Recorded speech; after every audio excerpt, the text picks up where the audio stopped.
पाकिस्तान की यहाँ की पाकिस्तान में कॉपी होती रहती है।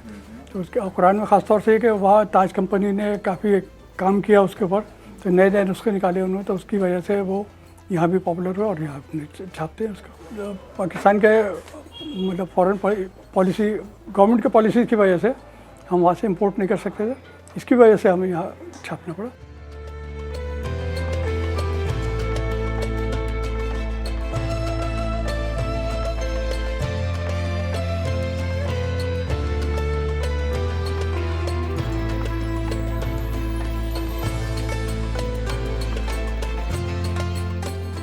पैदाइश भी इसी पुरानी दिल्ली की है और हमारे वालिद का इससे पहले लेथो प्रेस था।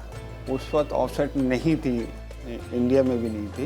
ये पुरानी मशीनें लेथो प्रेस था और लेथो पे हाथ से खत्ताती होती थी पीले कागज पर। हाँ, एक साल में 25-30 हज़ार कुरान तो हम छाप लेते। पूरे इंडिया में समझे 80% जो है ना दिल्ली से सप्लाई होता है पूरे इंडिया में।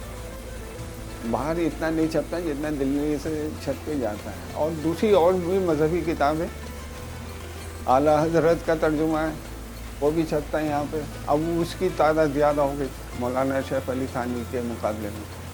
हम छापते हैं, आज भी पाकिस्तान का कॉपी है वो। और यहाँ भी जो इन्होंने डाला है उसके ऊपर नेट पर, वो भी चल रहा है, लेकिन वो इतना ज़्यादा सक्सेस नहीं है जितना उसको पढ़ने में आसानी है। उसकी खत्ताती बहुत खूबसूरत है।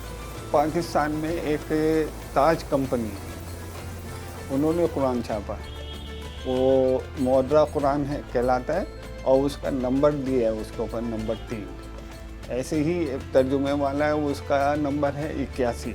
मौलाना शैफ अली थानवी का तर्जुमा है उसमें। तो उन्होंने खुद अपनी खत्ताती कराई, नहीं इजाज़त किसी ने कुछ नहीं ली, ना किसी ने कोई केस किया इसके ऊपर कोई केस भी नहीं।